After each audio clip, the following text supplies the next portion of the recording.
Hello guys, welcome back to another video. और आज की इस वीडियो में हम पढ़ने वाले हैं United Nation and its organisation का पार्ट 2 है ये, ठीक है। चैप्टर 5 का पार्ट 2। इसका पार्ट 1 का लिंक डिस्क्रिप्शन में आपको मिल जाएगा, या फिर you can check out the channel, ठीक है। वहाँ पे आपको पूरी प्लेलिस्ट मिल जाएगी। और ये चैप्टर का पार्ट 2 स्टार्ट करते हैं।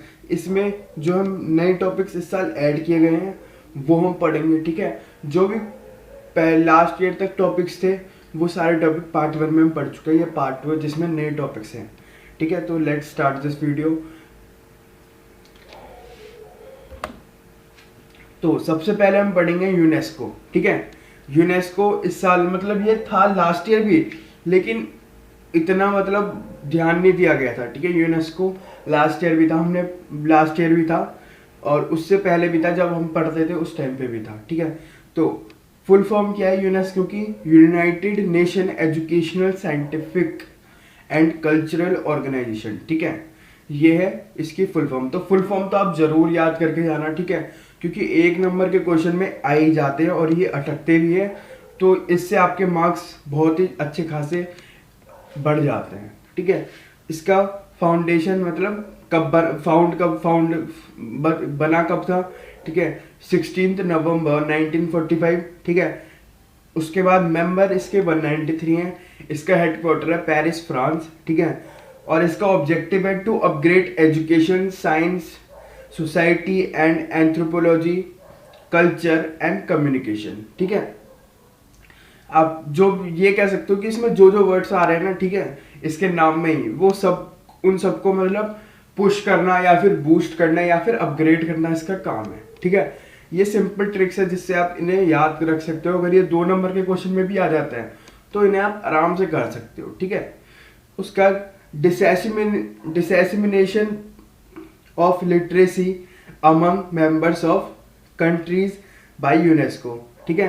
डिसेसिमिनेशन का मतलब आप समझ लेना, इसका मतलब होता है कि बढ़ाना, ठीक है, ऑफ लिटरेसी मतलब लिटरेसी जो है ना वो बढ़ाना लोगों के बीच में, ठीक है, मतलब अवेयरनेस कह सकते हैं हम इसे, ठीक है। ये है यूनेस्को, ठीक है। Work has done for technical, ठीक है।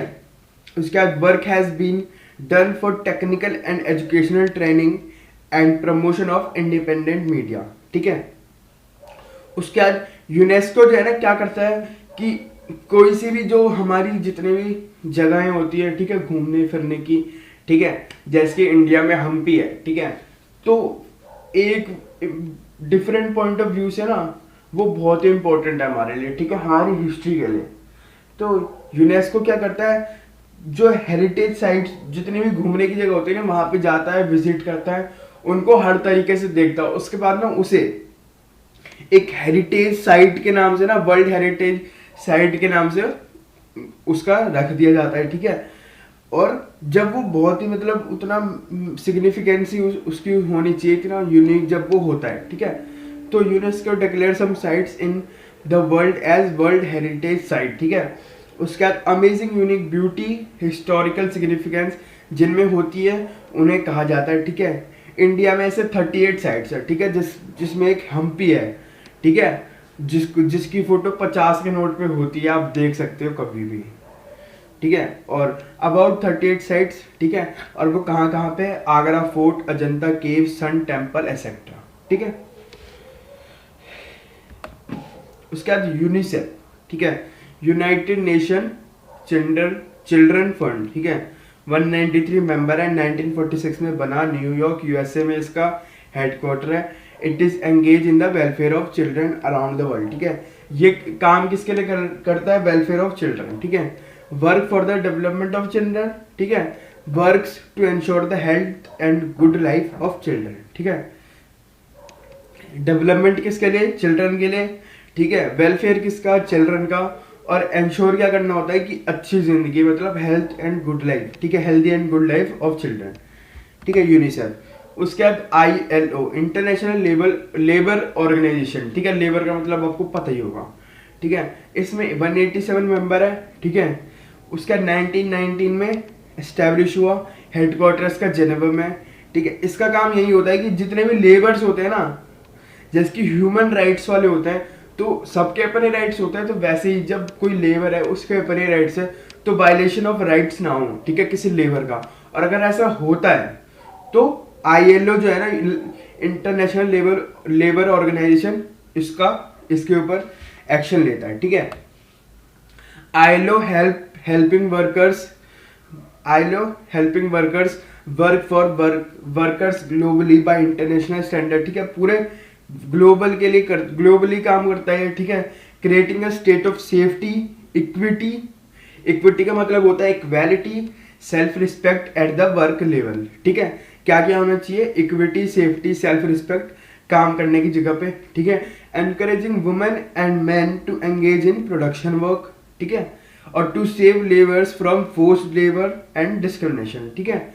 ये काम है इसका, मैं इससे पहले बता ही चुका हूं आपको, ठीक है। उसका United Nation have several branches and agencies, war and peace, protest between members countries. अच्छा, तो इसमें हमें देखना है कि यूनाइटेड नेशन के जो इसके अलावा जो अभी तक हमने पढ़ लिया उसके अलावा भी बहुत सारी और चीजें हैं, ठीक है, ब्रांचेस, ठीक है। स्ट्रक्चर्स हम पढ़ चुका है कि यूनाइटेड नेशन के 6 हैं, ठीक है। अब हम ब्रांचेस पढ़ रहे थे, ठीक है। तो इससे पहले हम पढ़ चुके हैं ILO, यूनिसेफ, ठीक है, और यूनेस्को, ठीक है, ये हम पढ़ चुके हैं। इसके अलावा अगर हम देखें तो बहुत सारे हैं, ठीक है। War and peace and protest between the members countries are also discuss in general assembly, ठीक है। जनरल असेंबली में ये भी चीजें डिस्कस की जाती है, वॉर, पीस, प्रोटेस्ट, इन सब के बारे में, ठीक है। अभी हमने पढ़ा है, ठीक है, कि जनरल असेंबली में सबके वोट्स इक्वल होते हैं, वहां पे डिस्कशन होती है, ठीक है, मैनिफेस्टो होता है, मैनिफेस्टो की। उसका security council has also several agencies, ठीक है, to deal with socio economic issues including, ठीक है, including WHO, UNDP, UNHRC, UNHCR, UNICEF, UNESCO, ठीक है। WHO का मतलब पता होगा वर्ल्ड हेल्थ ऑर्गेनाइजेशन। UNDP के बारे में आपने पढ़ रखा होगा ज्योग्राफी में, यूनाइटेड नेशन डेवलपमेंट प्रोग्राम, ठीक है। UNHRC का मतलब United nation human rights commission, ठीक है। और ऐसे ही हैं ये सब भी, ठीक है। यूनिसेफ आप पढ़ चुके हो, यूनेस्को आप पढ़ चुके हो। तो इसके अलावा भी बहुत सारे ब्रांचेस हैं, ठीक है, जो कि काम किसके लिए करते हैं? For the welfare of public, ठीक है, ग्लोबली। अब WHO एस्टेब्लिश हुआ 7 अप्रैल 1948, इसके मेंबर है 194, इसका हेडक्वार्टर है जिनेवा में। इंडिया ने 1948 में ज्वाइन किया, ठीक है।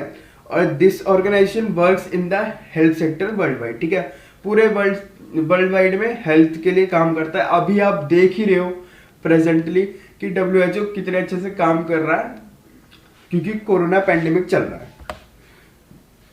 ठीक है। Providing health facilities around the world, ये आपको पता ही है, ठीक है। Countries around the world contributed, ठीक है। कंट्रीब्यूशन का मतलब होता है कि वो कुछ ना कुछ सेवरल अमाउंट ऑफ मनी भेजते रहते हैं इसके लिए, ठीक है, to raise the health level of world people, ठीक है। इट हैज 6 रीजनल ऑफिस, ठीक है, इसके 6 रीजनल ऑफिस है, और उसमें से एक ऑफिस जो है ना इंडिया में है, ये बात जरूर लिख देना, ठीक है। वो ऑफिस कहाँ है? हमारे दिल्ली में, ठीक है। ये 6 ऑफिस मतलब एक तरीके से ज्योग्राफिकल हम देख सकते हैं पॉइंट ऑफ व्यू से, तो एशिया का जो ऑफिस है ना वो इंडिया में है, दिल्ली में, ठीक है। ऐसे ही अलग अलग वो है और उनके ऑफिस उनकी जगह पे है, ठीक है। तो has contributed in providing various types of vaccine and medicine. अभी आप देख ही रहे हो कोरोना वायरस के लिए वैक्सीन पे काम चल रही है, ठीक है। और WHO बन तो बहुत सारी गई है, लेकिन सबको वो नहीं कर रहा, सर्टिफाई नहीं दे रहा, ठीक है, सर्टिफाई नहीं कर रहा, ठीक है। और इसने किस पे, और help to cure chicken pox, polio, infectious disease, ठीक है, ये जितने भी बीमारियां हैं उनको क्योर करने में हेल्प की है। उसके बाद अब बीच में जो है ना 1965 में, जैसे हमने पढ़ा कि 1965 में 11 से 15 मेंबर कर दिए यूनाइटेड नेशन सिक्योरिटी काउंसिल के। तो उस टाइम पे ना एक और रिपोर्ट आई थी कि क्योंकि बहुत सारे उस टाइम पे कंट्रीज एमर्ज हो चुके थे, ठीक है, तो ये बोला कि ऐसी कौन कौन सी चीजें या फिर ऐसे कौन कौन सी बेसिक थिंग्स होंगी जिसपे यूनाइटेड नेशन सिक्योरिटी काउंसिल का परमानेंट मेंबर चुना जाएगा, ठीक है। क्योंकि उस टाइम पे बात यही चली थी कि यूनाइटेड नेशन का जो सिक्योरिटी काउंसिल का परमानेंट मेंबर जो 5 थे उनको बढ़ाया जाए, ठीक है। तो वो कौन कौन सी क्राइटेरिया होंगे, ठीक है। मेजर इकोनॉमिक पावर, ठीक है, जो कंट्री मेजर इकोनॉमिक पावर है वो यूनाइटेड नेशन का परमानेंट मेंबर बन सकता है, ठीक है। मेजर मिलिट्री पावर, ठीक है, उसके बाद big nation on the terms of population, ठीक है, ये हो गया कि पॉपुलेशन बड़ी होनी चाहिए, ठीक है, जहां पर डेमोक्रेसी होनी चाहिए, ठीक है, a nation that represent democracy and human rights, ठीक है। उसके बाद वो क्या होना चाहिए, substantial contributor to the UN budget, ठीक है, मतलब यूएन बजट का जो है ना कंट्रीब्यूट, यूएन का जो बजट है यूनाइटेड नेशन का, उसमें वो हर साल कुछ ना कुछ कंट्रीब्यूट करता हूँ, ठीक है। तो और general secretary Kofi Annan started the investigation, ठीक है, जनरल कॉफी एनन जो थे उन्होंने ये वो इन्वेस्टिगेशन स्टार्ट करी थी, उसके बाद ये रिपोर्ट निकली थी, ठीक है।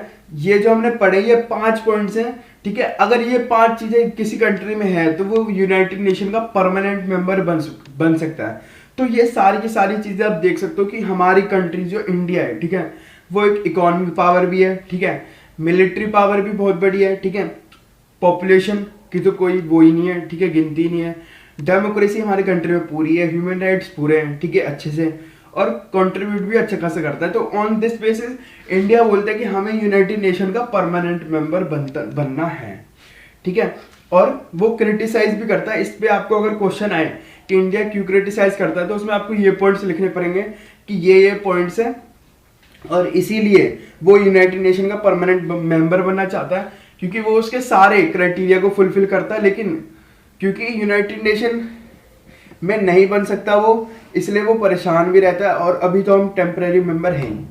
और प्रॉब्लम क्या है, ठीक है, लैक ऑफ इक्विटेबल रिप्रेजेंटेशन, आपको पता होगा इक्विटेबल रिप्रेजेंटेशन मतलब इक्वल रिप्रेजेंटेशन, ठीक है।